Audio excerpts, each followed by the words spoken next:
Assalamualaikum warahmatullahi wabarakatuh. Saya Mandasri Ayu dengan NIM 1241111009. Di sini saya akan menjelaskan beberapa materi. Yang pertama adalah penjelasan mengenai pengertian, tugas, dan fungsi dari pendidikan kewarganegaraan. Pendidikan kewarganegaraan merupakan proses pembelajaran yang bertujuan untuk membentuk individu menjadi warga negara Indonesia yang memiliki kesadaran akan hak dan kewajibannya, memahami kehidupan berbangsa dan bernegara, serta menjunjung tinggi nilai-nilai Pancasila dan Undang-Undang Dasar 1945. Melalui pembelajaran kewarganegaraan ini, peserta didik kita ajarkan untuk bertanggung jawab dalam masyarakat, menjadi pribadi yang aktif, serta berpikir kritis. Selanjutnya kita masuk kepada tugas dari pendidikan kewarganegaraan. Tugas utama dari pendidikan kewarganegaraan adalah untuk menumbuhkan karakter warga negara yang berintegritas dan peduli terhadap bangsa dan negara.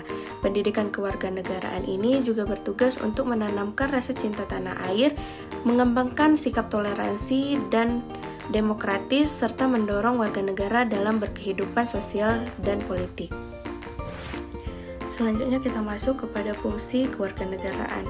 Fungsi kewarganegaraan dibagi menjadi 5. Pertama, sebagai sarana edukasi. Pendidikan kewarganegaraan memberikan wawasan mengenai sistem pemerintahan, hukum, politik, serta hak dan kewajiban warga negara. Yang kedua, sebagai media penanaman nilai. Pendidikan kewarganegaraan mengajarkan nilai-nilai seperti toleransi, kebinekaan, serta nasionalisme.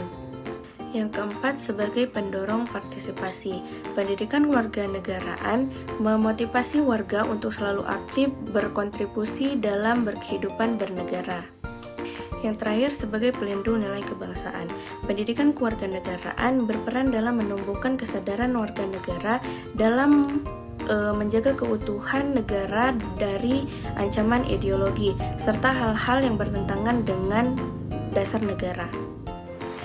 Nilai merupakan prinsip dasar yang digunakan sebagai pedoman untuk bersikap dan bertindak. Di dalam pendidikan kewarganegaraan, nilai-nilai yang diajarkan bersumber dari Pancasila, Undang-Undang Dasar 1945, serta kesatuan dan persatuan bangsa. Nilai-nilai tersebut terbagi menjadi 5. Yang pertama, nilai ketuhanan. Nilai ketuhanan adalah menghargai keberagaman agama. Yang kedua, nilai kemanusiaan, yaitu menghargai hak asasi manusia dan keadilan.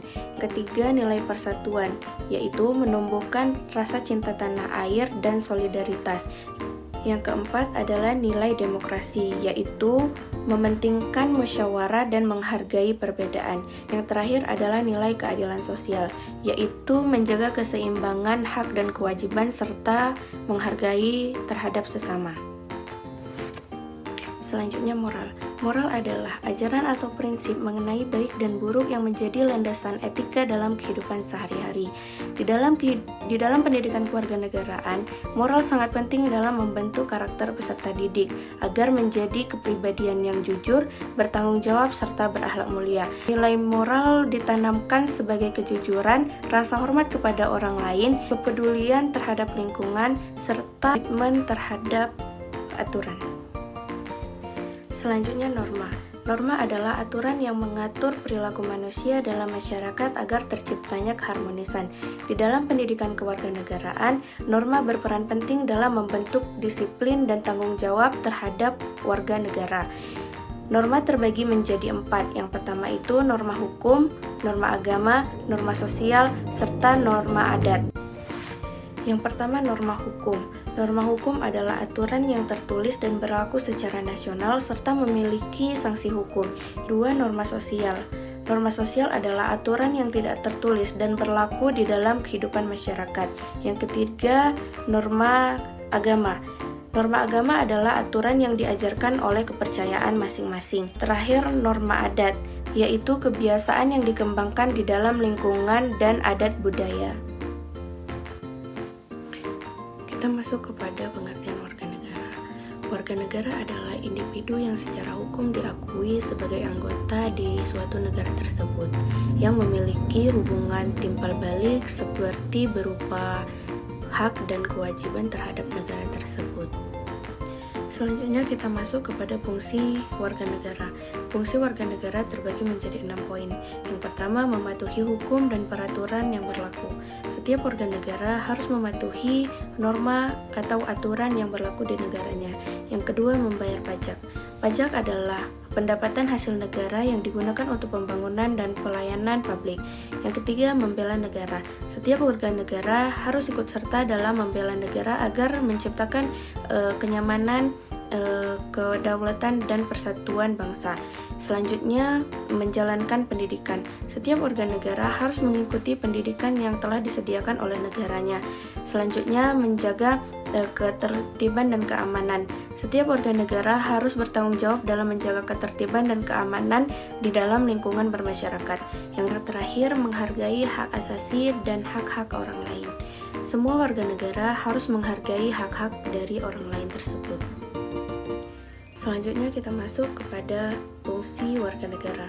Fungsi warga negara terbagi menjadi 4. Yang pertama, fungsi sosial. Fungsi sosial berperan penting dalam menjaga hubungan yang harmonis dan mendukung kesejahteraan masyarakat. Yang kedua, fungsi politik. Fungsi politik berpartisipasi dalam proses demokrasi seperti pemilu, musyawarah, atau ikut serta dalam lembaga negara. Yang ketiga, fungsi ekonomi. Fungsi ekonomi adalah bekerja, berwirausaha, serta membayar pajak agar membantu perputaran ekonomi negara. Terakhir, fungsi ketahanan dan keamanan, yaitu menjaga stabilitas dan keamanan lingkungan, serta berperan penting dalam membela negara. Selanjutnya kita masuk kepada penjelasan hakikat dan fungsi dari Pancasila. Hakikat Pancasila. Hakikat Pancasila adalah inti atau makna mendalam dari Pancasila sebagai dasar ideologi negara Indonesia. Pancasila bukan hanya sekedar 5 sila yang dihafalkan, tetapi Pancasila mengandung nilai-nilai luhur yang menjadi panduan dalam kehidupan berbangsa dan bernegara. Selanjutnya kita masuk kepada fungsi dari Pancasila. Fungsi Pancasila terbagi menjadi 4 poin. Yang pertama, Pancasila sebagai dasar negara, yaitu semua hukum dan kebijakan harus sesuai dengan nilai-nilai Pancasila. Yang kedua, Pancasila sebagai pandangan hidup, yaitu Pancasila sebagai pedoman bagi rakyat Indonesia saat bertindak dan bersikap di dalam kegiatan sehari-hari harus sesuai dengan nilai-nilai leluhur bangsa. Yang ketiga, Pancasila sebagai ideologi nasional, yaitu Pancasila memberikan arah dan mengembangkan agar persatuan rakyat Indonesia menjadi pemersatu bangsa. Yang terakhir, Pancasila sebagai jiwa dan kepribadian bangsa, yaitu nilai-nilai yang mencerminkan budaya, sejarah, dan kepribadian bangsa Indonesia yang menjadi ciri khas pada kehidupan berbangsa. Selanjutnya kita masuk kepada pengertian konstitusi. Konstitusi adalah hukum dasar tertinggi yang menjadi landasan penyelenggaraan negara. Konstitusi memuat aturan-aturan pokok mengenai sistem pemerintahan, pembagian kekuasaan, hak dan kewajiban warga negara, serta hubungan antara rakyat dan pemerintah. Di Indonesia, konstitusi tertulis yaitu Undang-Undang Dasar 1945. Selanjutnya masuk kepada fungsi konstitusi. Fungsi konstitusi terbagi menjadi 5. Yang pertama, sebagai hukum tertinggi yang menjadi dasar semua peraturan dan kebijakan negara. Yang kedua, menjaga pemerintah agar berjalan sesuai prinsip demokrasi dan hukum. Yang ketiga, melindungi hak asasi manusia dengan cara menetapkan hak dan kebebasan bagi semua warga negara. Yang keempat, menjaga keseimbangan kekuasaan antara lembaga eksekutif, legislatif, dan yudikatif.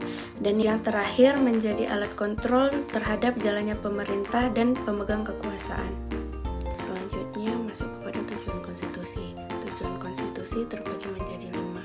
Yang pertama, menjamin hak-hak warga negara. Yang kedua, menetapkan struktur dan wewenang lembaga negara. Yang ketiga, membatasi kekuasaan agar tidak disalahgunakan. Yang keempat, menjadikan pedoman di dalam kehidupan berbangsa dan bernegara. Dan yang terakhir, menjamin keadilan, kesejahteraan, dan ketertiban masyarakat. Selanjutnya, penjelasan prinsip pokok HAM. Prinsip pokok HAM adalah landasan fundamental yang menjadi landasan dasar dalam memahami, menegakkan, dan melindungi hak-hak setiap individu sebagai manusia. Prinsip pokok HAM meliputi universalitas, yaitu berlaku bagi semua orang tanpa kecuali. Non-diskriminasi, yaitu setiap individu berhak mendapatkan kebebasan serta keadilan yang sama tanpa perbedaan, serta hak atas kehidupan, kebebasan, dan keamanan. HAM juga memberikan kebebasan dalam berpendapat, beragama, dan berpartisipasi dalam lingkungan bermasyarakat. Semua hak bersifat tidak dapat dipisahkan dan saling bergantungan, serta tanggung jawab dalam menghargai orang lain. Selanjutnya, saya akan menjelaskan mengenai sistem pemerintahan Indonesia. Sistem pemerintahan Indonesia merupakan sistem pemerintahan dari presidensial, di mana presiden berperan sebagai kepala negara sekaligus kepala pemerintah. Sistem ini dijalankan secara ketentuan dengan Undang-Undang Dasar 1945.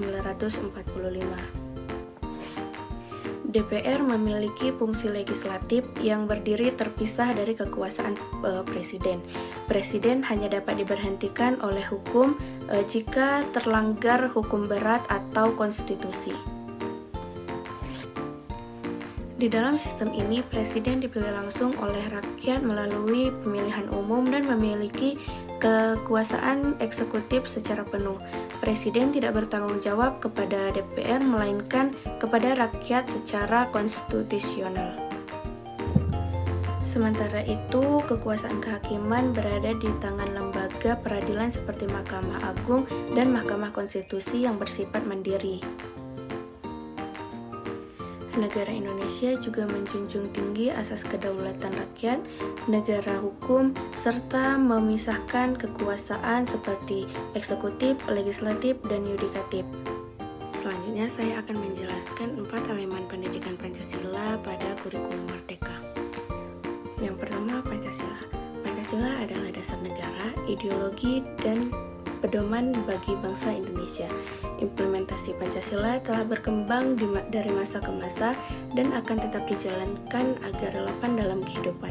Di dalam kegiatan sehari-hari, nilai-nilai Pancasila diterapkan sebagai toleransi, tanggung jawab, keadilan, serta gotong royong. Penerapan ini dapat kita lihat melalui kerja kelompok agar mendapatkan tujuan bersama. Yang kedua, Undang-Undang Dasar Negara Republik Indonesia tahun 1945.